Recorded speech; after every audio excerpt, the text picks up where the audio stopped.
Ready for me to let them in? Go for it.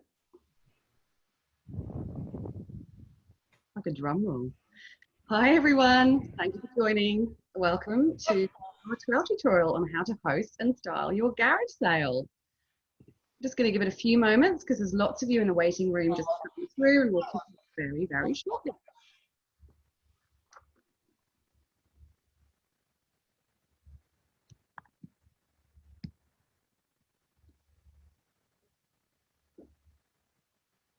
Great. Excellent. So, hello and welcome everyone. I'm Barbara. I'm the General Manager of Garage Sale Trail, and I'm here to welcome you to a very special event on how to host and style your garage sale. Before we start, I'd like to do a quick acknowledgement of country. In the spirit of reconciliation, Garage Sale Trail acknowledges the traditional custodians of country throughout Australia and their connections to land, sea and community. We pay our respects to their elders past and present and extend that respect to all Aboriginal and Torres Strait Islander peoples today.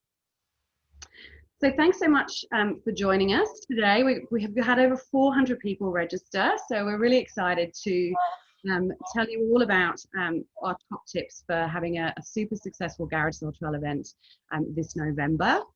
To kick things off, a little bit of housekeeping to do.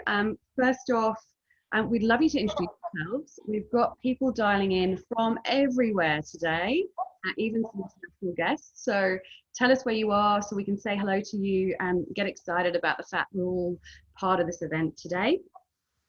And also, just to make this the best viewing experience, we recommend, if you're not on it already, pop yourself onto speaker view. You'll see a little view in your top right hand side of your screen.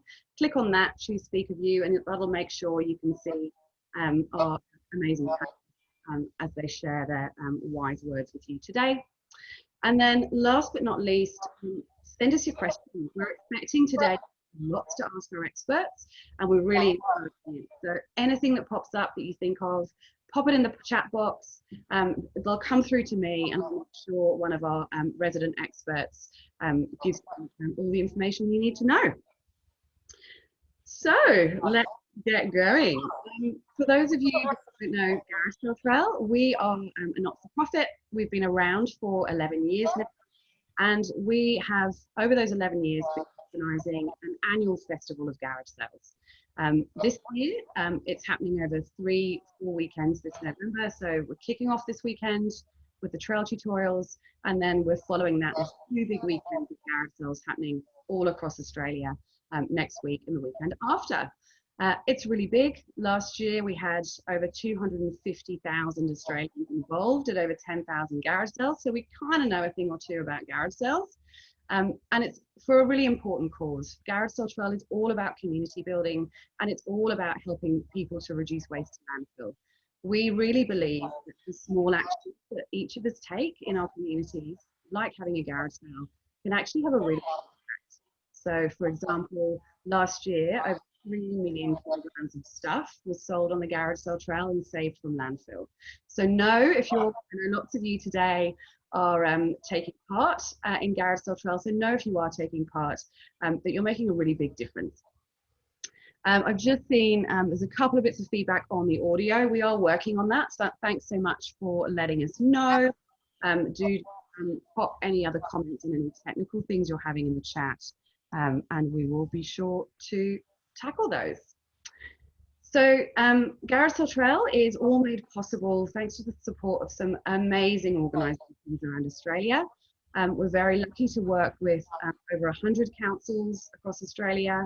We work with the state government in New South Wales, the EPA, the ACT government, and then really excitingly this year, we're also working with PayPal, who have jumped on board to help sellers be even more successful and take touch-free payments at their garage sale. So let's tell you a little bit about what to expect today. So today is all about filling up your toolbox with tips and tricks to take your garage sale to the next level. Whether you're taking part in Garage Sale this year or Garage Sale Trail this year or not, it's all about giving you really great advice on how to make sure you sell more stuff and save even more things from landfill. So we're going to kind of step you through chronologically what to sell, how to promote, how to merchandise and style your sale, and cap a price and stay COVID safe. So we're going to do a really nice little step through all the things you need to do. So without further ado, meet our cast of experts dialing in. Actually, pretty much over Australia too. Gabby, let's start with you. Nice to meet you, Gabby. Thanks for joining us. Hello, everybody. I'm coming to you from Wajib Noongar Budja today. So I live just near Fremantle in Western Australia. I run the Picker Concept, which is an online vintage store. And this year marks my 8th year on the Garage Sale Trail. So stoked to be here, stoked to be a part of it. Great, thank you, Gabby. Gabby is very much a double threat when it comes to garage sales. She has both a professional secondhand business, but also has been involved, as you said, in Garage Sale Trail for a number of years. So you expect to get a lot of tips from Gabby. Then Adam joins us.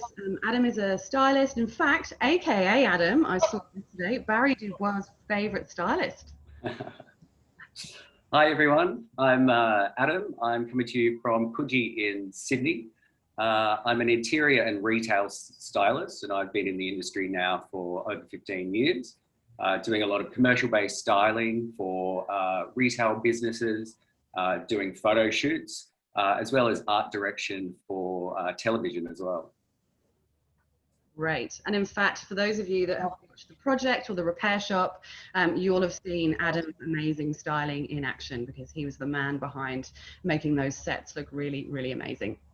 So good to know that the audio is only me. I'm not important compared to the panelists, so that's good. We will try and fix that. But good to hear that you can hear all our panelists well. So last but not least, let's meet the fabulous Jess Ricks from PayPal. Hi, I'm dialing in from Roselle in Sydney. It's actually super rainy today, as Adam knows, like super muggy and rainy, but still lovely to be here. So I'm PayPal's shopping expert, and today I'm here to kind of lend a hand on probably more of the technical side of things around payment, setting up your QR codes and getting yourself ready to accept payments in as fast and safe way as possible. So thanks for having me. That's great. Thanks, Jess. Okay, well, we are going to kick things off just to talk just around your experience with garage sales first off. So actually, Adam, we might go to you first, because I know you've been involved. You've done a number of garage sales on the trail, but also more importantly, you had a really successful stylist sale in Chippendale in Sydney not that long ago. Can you tell us a little bit about that? Yeah, correct. Thanks, Barbara. So yeah, pretty much as a stylist, I guess I'm always on the hunt for that, amazing prop or that furniture item. So over the years, my actual garage does build up and become quite cluttered. So I try to make sure that I'm repurposing and rehoming those items. So I have done a few sales, personal sales. But yeah, as you said, I recently did a stylist sale where we contacted different stylists from around Sydney, and we all came together to, yeah, like you said, try and rehome and repurpose all of those old items that we've used from photo shoots. Great. And Gabby, you've obviously had quite a number over the years. I mean, just a few. What would you say, what sort of success do you normally have with your garage sales in terms of, the number of people that come along? I mean, that's the best thing about Garage Sale Trail, is that so many people find your sale and come along to it. So I've had, for instance, last year I had hundreds of people come through my sale, which was quite incredible considering we were emerging from a COVID world here in Perth. And the people that come, whether they buy something or don't buy something, they're connections that you make for life. So I still am friends with people that I met on my first Garage Sale Trail sale 8 years ago. They come every year. They always support me in my business, and it's just really lovely to foster a sense of community. Yeah, that's fantastic. And that's really what the Garage Sale Trail is all about. It's not just about that environmental aspect, but also about that community bit. And Jess, do you mind telling us about why PayPal have chosen to get involved in Garage Sale Trail this year? Yeah, definitely. Well, I don't have my own garage sale this year, but I love a garage sale, so I'm super excited to get involved. On a professional side of things, though, PayPal's getting involved this year because, as a business, PayPal's always been really passionate about giving people that access to affordable, safe, secure payment services. So you know, aligning with a brand and an event like Garage Sale Trail is really exciting because of the commitment you guys have to supporting environmental sustainability and keeping that kind of circular economy turning during the pandemic. So obviously, PayPal has a touch-free QR code payment option, which we are hoping can help some people, you know, facilitate safe and easy payments. Yeah, which either is online or in person, whatever. Which is so great, right? Because I think we're all at that point now with COVID that, you know, we're all super used to QR codes and we're looking for ways to make sure we're, you know, keeping ourselves and our community safe. So that's all part of that. And we'll definitely today be giving you a chance on the line to hear a bit more about how PayPal can support you at your garage sale. So we're going to start, so as I said, we're going to kind of go step chronologically through organising a garage sale. And it really starts off, I guess, with what you're selling. So I was going to start with you, Gabby, and ask you to tell us a bit about how you select the items you're going to sell. That is a great question. And I think for myself, I heavily curate what I sell. So I hand select every piece of vintage that I sell. For the average Garage Sale Trail host, I suppose it goes down to what it is that you want to get out of your garage sale. So whether you want to clear stuff out, whether you want to make a lot of money, will depend on how you select what you're going to sell. So obviously if you're having a bit of a COVID lockdown purge and you just want to get rid of stuff, you're not going to do a more curated selection, you're going to do a general sale. Whereas if you want to make as much money as possible, you want to go through and select things that you know are worth a little bit more money, that have maybe some kind of value in terms of being rare or collectible. And that comes down to doing your research. So jumping on Google, looking at sold prices for things on eBay.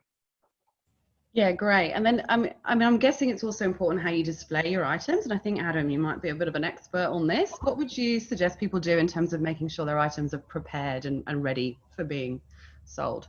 Yeah, I think a real good point to acknowledge here is just the fact that we've got that term garage sale. It doesn't mean that it needs to feel like a dusty old junk store or a council cleanup. Even though a council cleanup is great, and we call it footpath shopping in our family. So preparation in making sure that those items are ready for sale, and if they're ready for sale, it just means that you can maximize on how you're going to be pricing those items.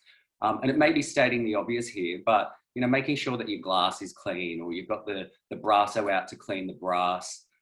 My favorite tip here is a bit of linseed oil.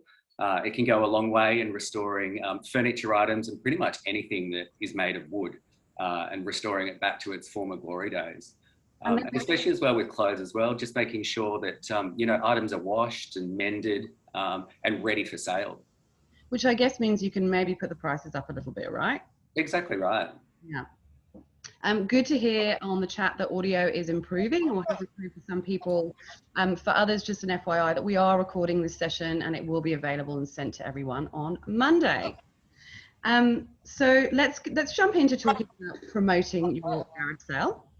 Now, obviously, number one in promoting the garage sale is to list on the Garage Sale Trail website. We highly recommend you. Obviously, we'd love to see you get involved on the Garage Sale Trail weekends, which are happening on the 13th, 14th, and 20th, 21st. When you sign up for Garage Sale Trail, you get a bunch of support from us. So things like posters and letterbox slips. We give you social media assets and things to decorate your sales. So good to know that if you sign up with us, you'll get a pack of promotion to help you. Aside from that, Gabby, you're probably the best place to give us the rundown of how you get people to your garage sales, given the number of years you've been involved. Yeah, so I am a firm believer that the more you put into something, the more you're going to get out. So the more you can promote your garage sale for the trail, the more people are going to prioritize your sale over other people's in your local area. So I am a big fan of the letterbox drops. They're super effective. So I use the Garage Sale Trail letterbox drop slips that they have up on the seller dashboard. And when I'm walking my dog, I just go around and pop them into my neighbors' letterboxes. I also print out the posters that they have on the seller dashboard as well and ask for permission to put them in my local cafes, because it's a really effective way of getting people to your sale. aside from that, when it comes to online promotion, obviously tapping into your friends and family on Facebook or Instagram, telling them about your garage sale. You know, they love you, they'll help promote your sale as well. So if you just tell them that it's happening, they'll be your big ambassadors and they'll spread the word.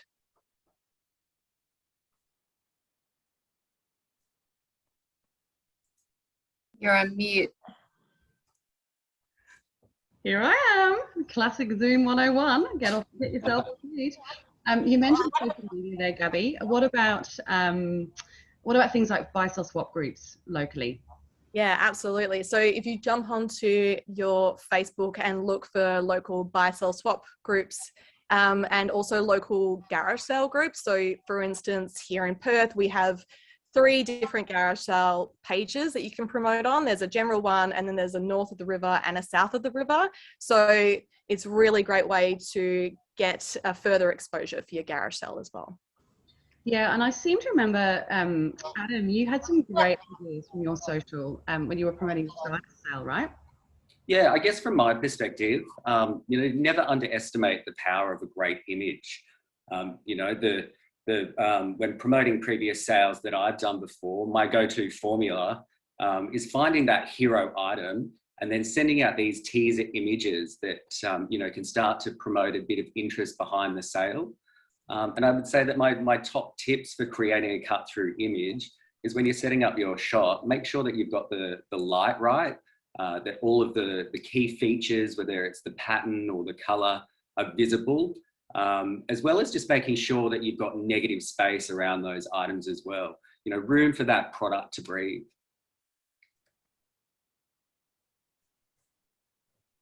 That's great, and it's a really good point.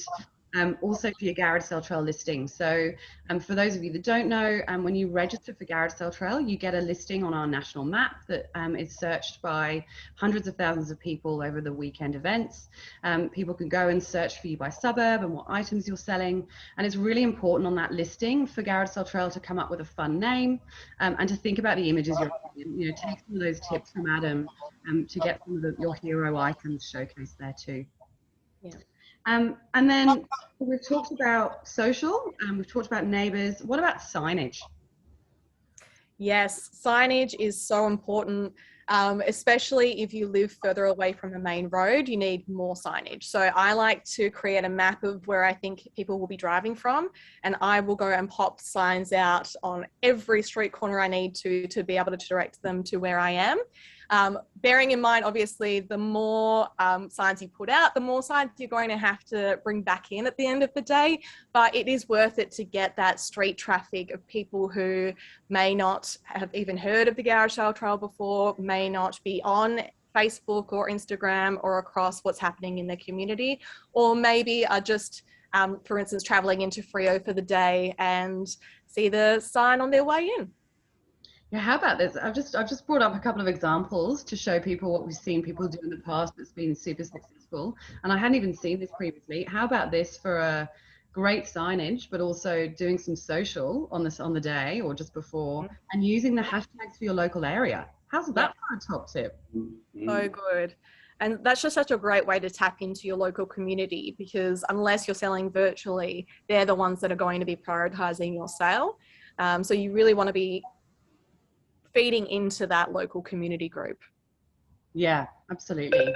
And then in terms of making signage, do you make your own, Gabby?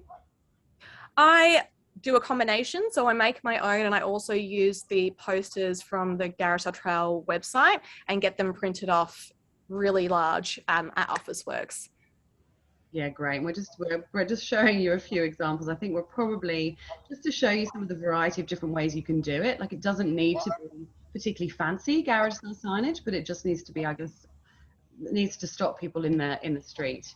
Think about things like talk. You know, I think that's an interesting one as well. You know, thinking beyond just the normal signage, but also into where else you can advertise.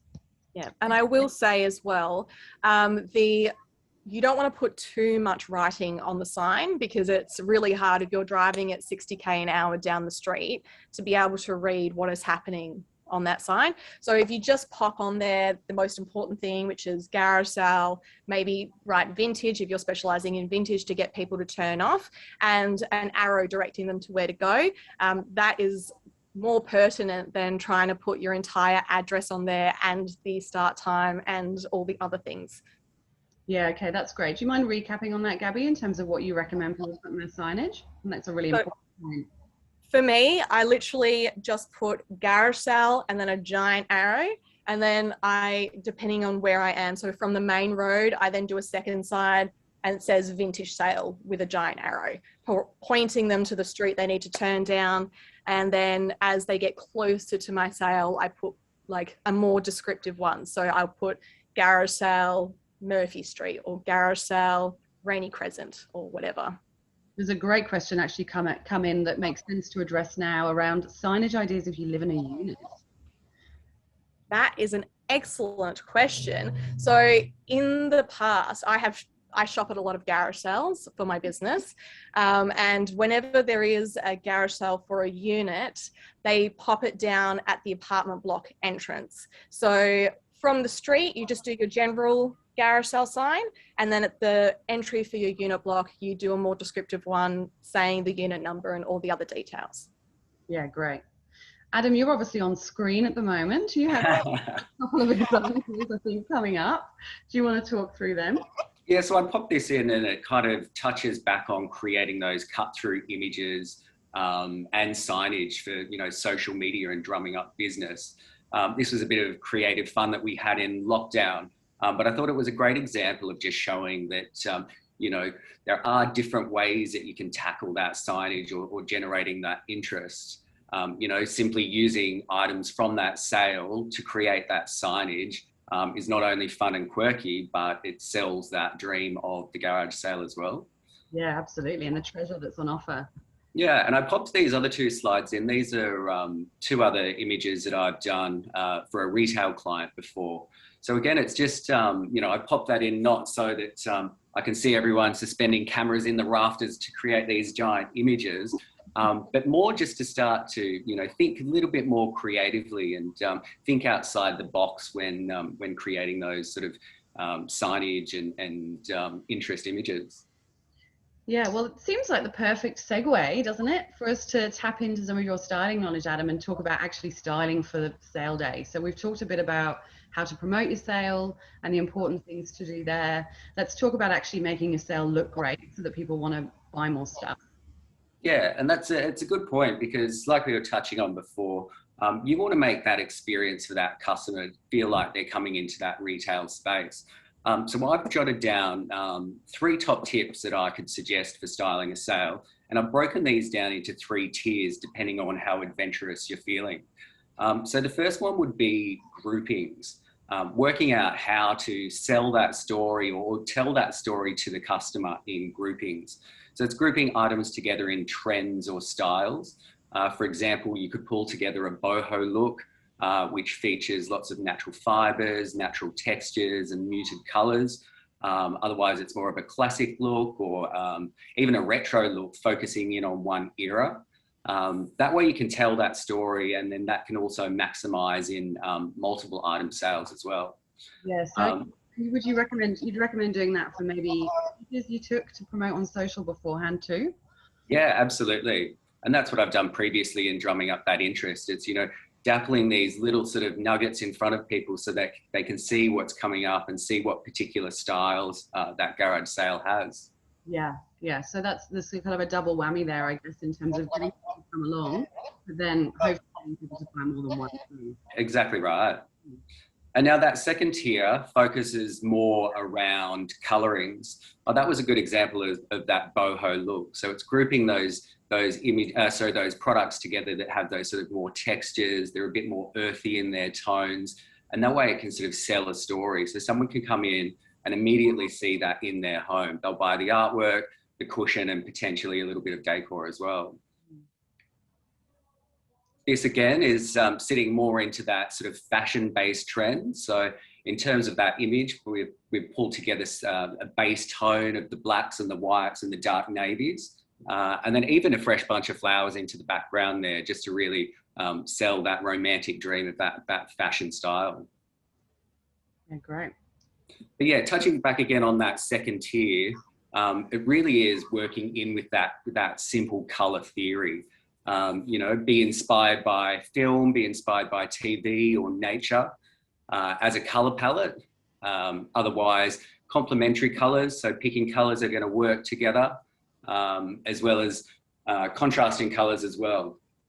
And now that third grouping, and this is that lower tier, is just grouping different similar items together in the same area. So whether that's glassware, kitchenware, or art. Yeah, cool. There's a good question come through, which seems like a great time to cover. It's from Jessica. Jessica's selling a lot of clothing, and she felt that people were afraid to look through the racks last year, and she's looking for some suggestions on how to make clothing racks not so overwhelming. Great question, Jessica. Yeah, from my experience in this, I feel like you need to do some front faces and maybe put together some looks as well. You don't need to go to the extreme of pulling out mannequins, but you've got to remember that these are your personal items. So you once bought those items, you loved those items, so you would know how to style them together. So a good suggestion would be start to put together some looks, and then that way you'll see that you'll start to get the turnover of those items and you can refresh them as the day goes on. Yeah, that's cool. That's a great idea. And what about you, Gabby? Frocks on the garage sale trail? I love selling a good frock. But touching on what Adam just said, a couple of years back did a market and I did exactly what Adam says. So I pulled together certain looks and styled them as I would wear them. And I had someone walk into my market stall and literally buy the entire outfit I had put together because she had never thought to style it the way that I had it set up. And that was an easy $150 right there, just from taking the effort to pull things off the rack and make them look nice. And that wasn't on a mannequin. I just had that hanging over an A-frame. So you could just, you know, get a 3M hook and put it on your garage style wall and hang something up all together as a styled look. In terms of racks, I like to group things by color. So I try and keep color tones together. I find that way people, they find it easier to find things through the rack because a lot of the time people know what colors work for them. They know what styles work for them, and it makes it look nicer as they're rummaging through the racks. Great. I'm just bringing up a couple of pictures actually from previous garage sale trails where we've seen some really innovative ways that people have found to use things they already have for merchandising their sale. You know, plenty of people using false voice, for example, to style outfits on, or as you can see in this picture, using the front of their unit block, just that wall to display jeans. It's just, you know, really have a think about the things you already have in your at home. Yeah. This rack here is a great example of grouping by color. So the rack doesn't feel too overwhelming. Obviously, there's not a whole lot on the rack at the moment, but you can see where the warmer and cooler colors are. And, you know, for your skin tone and for what you like, what colors you're going to be instantly drawn to. So we're sort of talking a little bit, aren't we, today about making your garage sale a bit of a retail experience and thinking about redefining it a bit, I guess, in terms of thinking about what the customer's experience is like. Mm-hmm. What other things have you seen or have you done at your garage sale, Gabby, in terms of maybe additional entertainment or, you know, other things to make shoppers feel comfortable?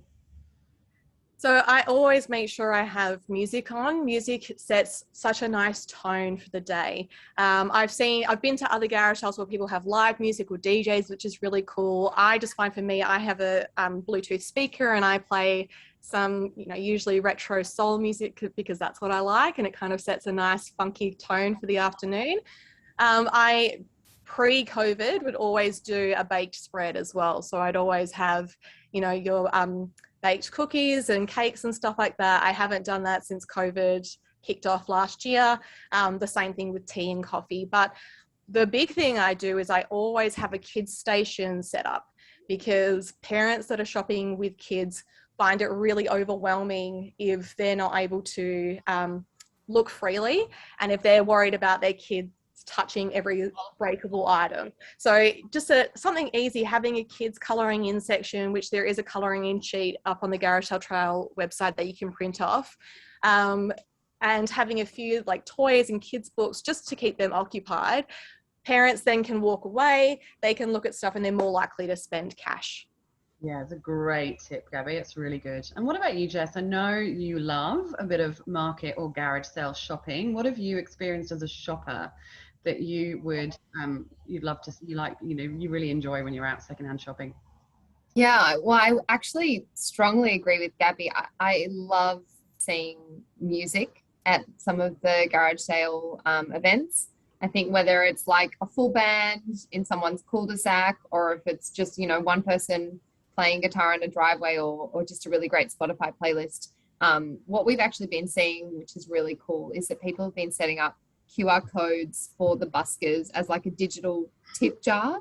So kind of having your own QR code set up for your stall, and then having one set up for the buskers that they, you can throw them a couple of dollars or 20 cents or whatever you want to do if you like the music that they're playing. But it's a really nice way to create ambience and also kind of encourage people to be generous to the performers as well.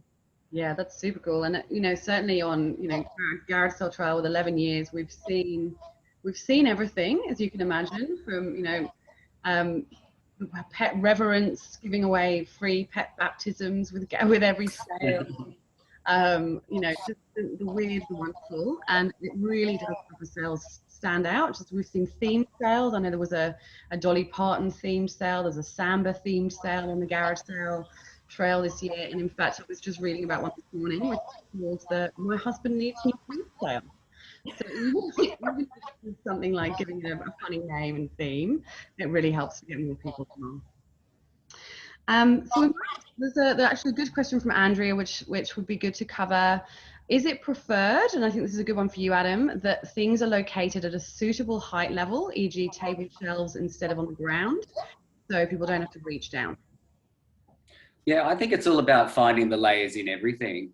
If you've got glassware or breakables, definitely keep that at a table height, but utilize that space. Larger suitcases, whether you're selling accessories or, putting a $3 for $5 is an easy thing to rifle through on the ground. But make sure that you try and lead people up through and maximize the space on walls as well, because you want to make sure that people sort of follow their journey through your space. So they're getting maximum areas for their retail. Yeah, that's great. It has been a really good tip come through on the comments as well about the idea of having a free section at your sale. That's a really great idea, Cheryl. Really good. And I'm sorry that some of you are having some distracting issues with my audio. We will work on that. And on that note, I will just hand over to you, Gabby, to maybe talk a bit about pricing. That's something that's coming up a bit. Like, how do you actually choose how to price your items? And then we'll talk a bit further with Jess around taking payments. Yeah, excellent. So again, it goes back to what I was speaking of earlier in the session about figuring out your goal for your garage sale. So whether your goal ultimately is just to move things on, or whether your goal is to make as much money as possible, that's going to affect how you price your items. Obviously, if your goal is just to clear everything out, you want to price down. So you want to price it to clear. You want to make sure that everyone is getting a super bargain, because you don't want to be left with a lot of stuff at the end of your sale. If you're looking to make as much money as possible, and you're happy to hold on to your things that little bit longer, or then go on the journey after your garage sale is over to then list it either on Facebook Marketplace or Etsy or eBay or wherever, I would definitely recommend Googling to see what the comparable prices are. And I usually recommend going 30 to 50% lower than that comparable price that you found. So for instance, last year on the trail, I had a very large mid-century tiger, which for anyone in the know is a highly collectible piece. Everyone loves them. They're really having a moment at the moment in this Hollywood Regency kind of resurgence. And they can go for anywhere online between like $2,000 to $3,500. I obviously did not expect to get that much at the garage sale trail. I would only expect to get that much if I were to list it on my website. So I had priced it between 900 to 1900, and actually I ended up running a silent auction because I had heaps of interest in it, and it ultimately ended up selling for 1850. So again, that is a good 50% lower than what I would have got online. But the perks of that is, first of all, it's gone to a new home. So I know that it's being loved and cherished, which is the biggest priority for me. But further to that, I don't have to worry about shipping. I don't have to worry about packaging. I don't have to worry about online fees from selling it through a website. So I'm happy to take it, to sell that item at that 50% less, and know that I don't have to have that hassle of trying to ship it later, and knowing that it's going to a new home and going to be loved for decades to come. Yeah, absolutely. So you've covered there that it's really important to do your research and understand, and obviously price under what you'd expect to pay at a garage sale. What about actually publishing the prices? How do you make people aware of what the prices are for stuff? How would you do that? Yeah, so there are great price tags up on the Garage Trail website that you can use. Otherwise, I also recommend getting just some stickers from Officeworks and popping them off. Please don't write on your items with permanent marker, because it is very hard to get off afterwards. Another option you can do is, like we've got on the screen, you can bulk price. So you can price for the rack, you can price for the table, or you can do color-coded stickers. So you pop off to Officeworks, get your color-coded stickers, and just go through and bulk price everything and have a price guide displayed somewhere at your sale. That is such a time saver. It's the best thing to do. The only things I would individually price are things that you know are worth that little bit more. Yeah, that's great. And have you used pricing to sell more? Have you done special offers and stuff? Sorry, Babs, I just lost you for a second there. Have I used pricing for? To sell more in terms of maybe having special offers or buy one, get one free? Yeah. So I do a lot of bulk price discounts. So if people buy for instance, like 5 of a blue sticker, I will knock it down to $80. So they basically get one item free. I have a free table always set up at my garage sale as well. So they often, will get a little freebie as they walk out anyway, which is quite nice.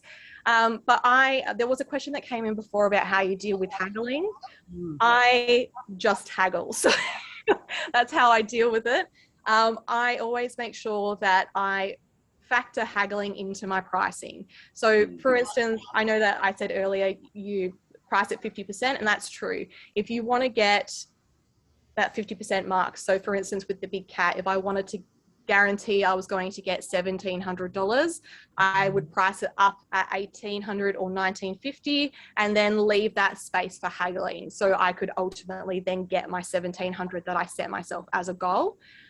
If you aren't keen on haggling, I have seen signs at garage sales before that make fun of haggling, or say you get one haggle for free and then that's it, which is quite a fun and quirky way to get around the haggling situation.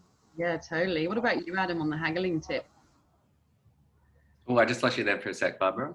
Oh, I'm turning into a robot over here. I was just asking you, Adam, about on the haggling tip, whether what your kind of feelings on haggling and how you deal with it is. I'm awful at the old haggle. As soon as someone tries to bring me down on price, I always just give into it. I'm no good at it. Yeah, no, I'm totally the same. We're getting lots of questions coming through about payments. So this sounds like a good time to talk to you, Jess. Do you want to tell people a bit about the role PayPal can play in helping people take payments at their sale this year? Yeah, definitely. So I think probably two of the best ways that PayPal can help out this year is we obviously have touch-free QR code payments that are really, really easy to set up for events happening in person in your community. We also have PayPal Me link payments for any online sales happening around these next few weeks as well. So QR codes, maybe just to give you a little 101 on how you set up your QR codes and how they work. They're a really, really great way to kind of buy and sell safely and really securely when you're on the trail. You literally do not need any special equipment. It seems complicated, but it's super easy. So it's literally all you need is a smartphone and the PayPal app. And obviously PayPal is free to sign up to. Or for sellers, you literally just download the PayPal app, sign up if you don't already have an account, but download the PayPal app and you can generate in about a couple of seconds a unique PayPal QR code for you and your stall. And then we recommend, printing it out and posting it a couple of locations around your sale to help kind of avoid crowds and make it feel kind of as safe and easy to use as possible. And when shoppers love something, let's say like I finally get my beautiful tiger from Gabby's stall, all I need to do is just scan the QR code, enter the amount that you've agreed with the shopper, and then you confirm payment, and like almost instantaneously you receive a payment confirmation in your PayPal app and also just generally in your account. So it's super easy to use. It's a really great way to make sure that you're keeping as touch free as you possibly can in this day and age, kind of more important than ever, right? So totally. Yeah. And I think there's two important points there. This is a great way to do it so that you're safe. Means that people might be more open too, because there's no I don't have any cash excuse. And and also it's instant, so you don't have to worry about worrying if that payment's gone through or not. You're going to know straight away that your shopper has paid for your stuff. To me, this is a game changer in the garage sale space. Yeah, I'm that one at the garage sale where people are giving me $2, $5 here, and I'm trying to do all the maths in my head, and people are haggling, and I'm giving the wrong change. So yeah, I think this is wonderful. Yeah, totally. There was actually a question, Jess, which would be good for you to answer now, around friends and family payments, and whether with QR codes payments would go through as a friend and family payment, or whether there's a fee taken. This is a great question. I actually don't know. I'm pretty sure that it goes through as not as a family and friends fee. So if you use the PayPal Me link, you can elect to transfer either as a friend and family or as like a third party seller. But through the QR code, I'm 90% sure, and I will look up and let everyone know after this, that it goes through just as a regular transaction. And we're sharing a link on the chat at the moment that provides all the information about QR codes. So you can jump in there, you'll get all the information. The fees are incredibly low on QR code payments. So have a look at that link. Andrew's sending it through to you now, and you'll be able to download your free QR code for your sale. Let's talk a little bit about COVID safety. Gabby, what else are you, I know you're having a garage sale this year. What else are you planning on doing apart from having touch-free payments with PayPal? Yeah, so I obviously touch-free payments is a big one for me. It's also just, as we were saying before, it means that people don't have to run off to the ATM to buy something if they've run out of cash. They can pay me instantly, which is quite nice. I have hand sanitizing stations set up so that people can keep it clean and keep it safe.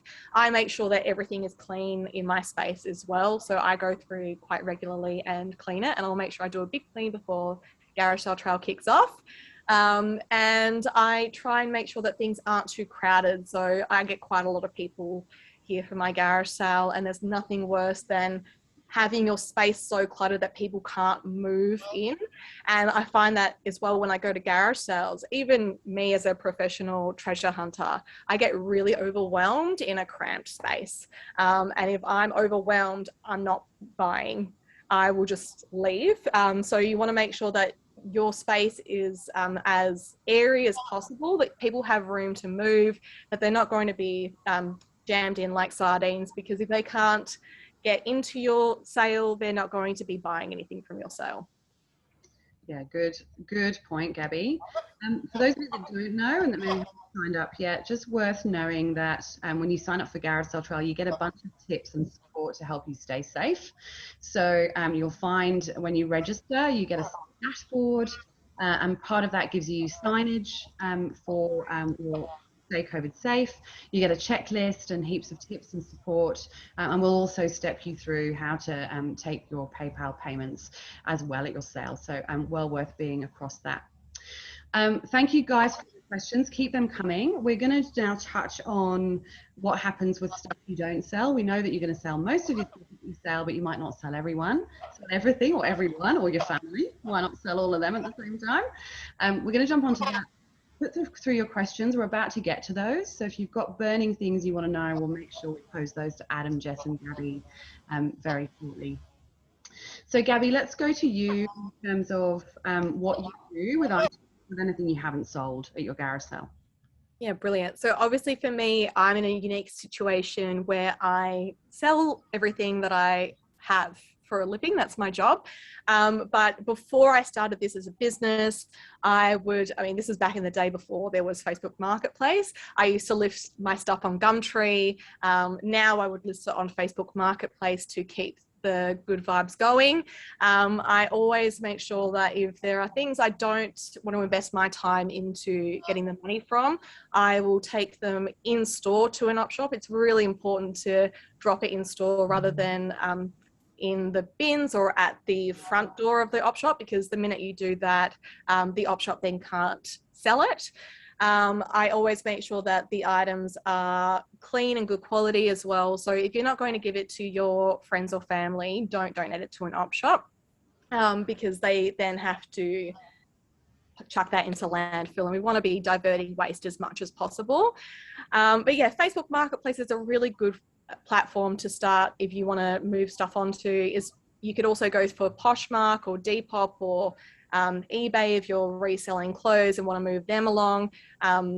Yeah, there's so many different platforms that you can use to rehome your stuff at the end of your garage sale trail. Great. Okay, we're gonna jump into some of the questions because there's quite a few coming through in the chat box. So where should we start? The first question we've had is around whether face-to-face garage sales are allowed in Melbourne. It's a really great question. Obviously, with changing COVID restrictions, things are changing quite regularly with regards to whether community gatherings are permitted. In Melbourne, we still, and in fact across the whole of Victoria, there is still only a maximum of 10 people allowed at your house in one day. So that's obviously quite a limiting factor in the garage sale. We're keeping an eye on it, and we're keeping our website updated. If you go to our site, you'll be able to access all the latest COVID safe regulations and what they mean for garage sales for every state and territory. So we're keeping everything crossed. At the moment, it's virtual only really in Melbourne and Victoria, but fingers crossed we hit 90%, and that's a different story in the next week or so. So next up on the questions, let's go to Ella. How do you set a fair price to ask for when selling an item? Well, that goes back to what I was speaking of before, which is doing your research and making sure you're pricing it 30 to 50% lower than what you're finding online. I know that, it would be great to be able to get a retail price for the things that we've invested in, but for a garage sale or for selling online, it's just not realistic. It's better to move something along and give it a new home than wait for that retail price to come in. Yeah, absolutely. What about you, Adam? Do you have any tips on that from your years of... I think, yeah, exactly what you were saying there. I think from my perspective, whenever I set up a sale, my end goal is to rehome these items. The last thing I want to do at the end of the day is pack it all back into my car and it ends up back in the house. So I think, setting that realistic expectation that you are going to get a good value for it, but at the same time that you are moving product. I think another point as well that we were just touching on before about what to do with things at the end of that sale. Something that I've often do as well is towards the end of that garage sale, you kind of pick a point in the day where I really bring those prices right down to the point where if there's certain pieces that I actually just would love to see moved on, I'll even just bring it right down to free in those last couple of hours of the day, just to make sure that, I don't have to deal with it at the end. Yeah, that's a great tip. And actually, so this is a kind of interesting one. It's quite specific. It's Gurav's asked, he's got period doors, windows and fireplaces left over. So this is maybe a good one for you, Adam and Gabby.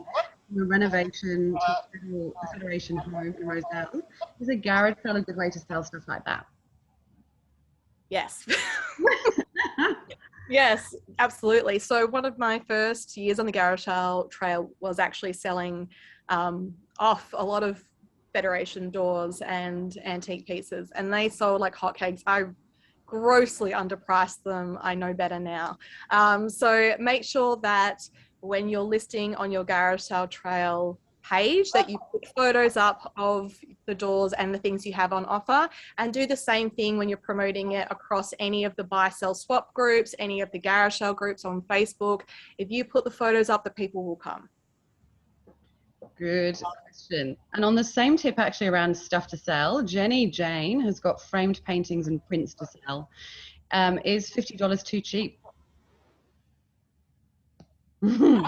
I suppose it depends on the picture and the frame and the condition. There are so many different factors that go into pricing. And, you know, you could have a Tretyakov, which is a print, a mid-century print, which is worth hundreds and hundreds of dollars, or it could just be a generic print that, you know, you wouldn't pay $20 for in the op shop. It really depends on what it is you have. If you would like to, you can send me any pictures through Instagram or Facebook of what you have, and I can help you with pricing. What about you, Adam? What is your feedback on that? Yeah, I think so as well. I'm working backwards. What is that actual frame? Is that frame something that's just come from Kmart or IKEA? Because that way you can understand, has this been professionally framed, or is it just a cheapie? Yeah. Yeah, and actually, for those of you that joined us for the furniture flipping session yesterday, she had a great tip around using Google Lens. And Google Lens allows you to take a picture of an item and then reverse image search on Google to then understand a little bit more about that item. So it's a great tip for understanding and seeing what the value of something is. And we've got a few PayPal questions coming up for you, Jess. Let's go to Rob. How do sellers know when a customer has paid and paid in full using the QR code? Yeah, it's a really great question. It was one of I didn't get an opportunity to say, but when everyone was talking about haggling, that's probably my number one haggling tip, is just to be really careful to make sure that the agreed price that you landed on with the buyer matches what they actually transfer you. So there's actually two opportunities to do that when you're using QR codes. Sorry, I can hear I have a bit of feedback now as well. Sorry, everyone. There are two opportunities to do so. So when you agree that price upfront, the customer scans your code and they manually enter how much they actually owe you. So that upfront time is a really good moment to just check that they're putting in the right amount. And then the next opportunity is actually when they transfer it, you get an automatic, it automatically goes through to your PayPal account. Just double check while they're there in person that it's the right amount. It's really easy to make mistakes, send too much, send too little. So I think you just want to be making sure, especially in such a, I'm sure, busy environment, that you're just keeping an eye on that to make sure you're getting what you deserve and they deserve to pay.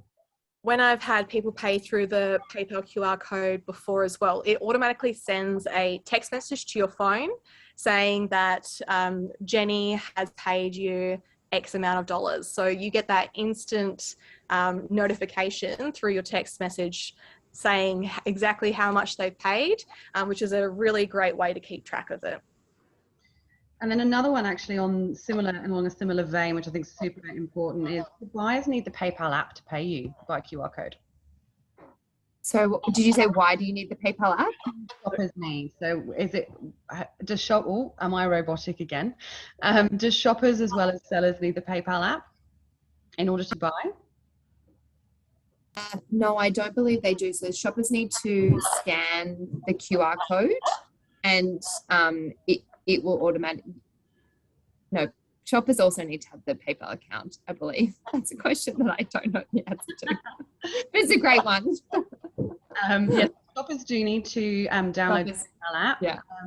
Shoppers need to have the app as well so that it's matched. I think what it allows, we have such a high concentration of Australian citizens that have a PayPal account, but it means that their bank account is already linked to their PayPal account. So when they go to scan the QR code, it automatically transfers from their elected bank account. It makes it really simple for them.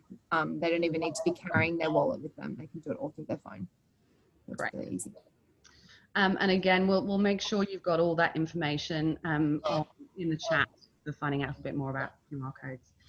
So we're going to do the last question, and then I'm going to ask each of our panelists to leave us with the top tip. So the last question we're going to answer is around, from Jenny Jane, around, are we allowed to spread onto the grass verge outside our home? And the answer to that, sadly, is no.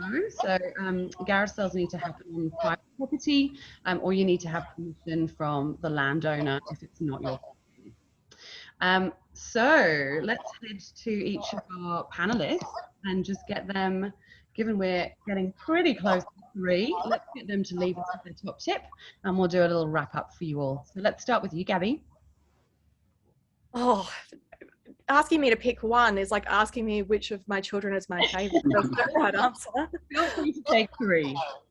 Look, if I had to pick one, it would be to invest the time in making sure your sale looks nice and is clean, because that will be the difference between making $100 or $1,000. And you know, I'm in the Garage Sale Trail. They have a super sellers Facebook group, which is a great way to get some resources. And there was actually the question of what your top tip is on there, and one person said make sure it's clean. She rocked up to a garage sale the other week and there was dog poo in the garage sale. So yeah, and you know, she instantly walked in, saw it was dirty, and walked out without spending any money. So invest that little bit of time to making sure it's a clean, inviting, welcoming space, and you'll make more money at the end of the day. Great. Over to you, Adam. Mine's not too far off Gabby's, to be honest. But it's just remembering that you originally bought these items for a reason. You know, you loved them at one point. So make sure you give them the justice, make sure they're clean, make sure they're prepared and merchandised well. You know, so it gives them the better opportunity to go on to a new home. Great. And Jess? No surprises that my top tip has to do with payment. I think just generally, like, regardless of how you're accepting the payment for your beautiful items, make it as easy as possible for customers to buy it really quickly and easily. So, you know, bring enough change to break notes that they have, or offer some kind of cashless payment options. We did some consumer research recently that it was one of the biggest reasons that consumers actually abandon their cart or their purchase is that they don't see their preferred payment method available. So whatever you can do to give them the access to any payment method that they would like, and PayPal is obviously a really easy way to do that. But you know, however you choose to do that, just make it as simple as possible. Great tip. So as a huge thank you really from us to all of the 3 of you for your amazing wisdom. I'm sure all of the people that joined us today have all left with some great nuggets that will help them take their sale to the next level over the next couple of weekends. So it's a huge thank you from us. We'd love all of you on the line to let us know what you thought of today. You can scan that QR code using your phone, or you can use the link that's been posted in chat. There's only 2 or 3 questions, and it will really help us to improve the session in the future. If you haven't already, go and register for sale. You can take part on the 13th, 14th, 20th, 21st, do all days, one day, over the next 2 weekends, and when you sign up, we'll provide heaps more support and tips. We're going to post some links in the chat as well, with some further checklists and support materials to help you be successful. And I thought we should probably end with this, Gabby. For those people that are in WA, in Perth, don't miss out on the opportunity to also shop the trail and check out Gabby's sale. What's on offer, Gabby? If you love velvet and mid-century pieces, you are going to love my sale. There is just so much. So I'm doing the furniture sale on the Saturday, and I'm opening the studio up on the Sunday, where I'll just be opening my entire space. So you get to shop through my whole inventory, which is thousands and thousands of items. So if you like vintage from the 40s to the 70s, my sale is the one for you. I do just want to quickly answer Ella's question, because she asked about virtual sale haggling, whether people haggle with you if you're selling online. And yeah, they do. And it certainly is worse for some platforms than others. If you want more answers on that, I really highly recommend jumping onto the trail tutorial this afternoon, which is how to host a virtual garage sale with Nicola Bates from Zaza Vintage, who I got this dress from that I'm wearing today. It's also got Daniel Hawkins from Hawkeye Vintage and our lovely Jess Ricks from PayPal as well. Thank you, Gabby. And thank you, lovely comments coming through for you, our wonderful panelists, Adam, Jess, and Gabby. For those of you having a Garage Sale Trail event this year, please don't go it alone. We absolutely want to be here to help and support you. So we will send you a recording of today. We're here to help if you need any other tips, and don't forget to use all those free resources and support we've provided for you. We hope you have a super, super successful garage sale, sell lots of stuff, save it from landfill, and meet awesome new neighbours this year. So thanks so much for joining us. Huge thank you to you, Adam, Jess, and Gabby. We'll see you all on the trail next weekend. Bye, everyone. Amazing. Thank you for having me. Guys.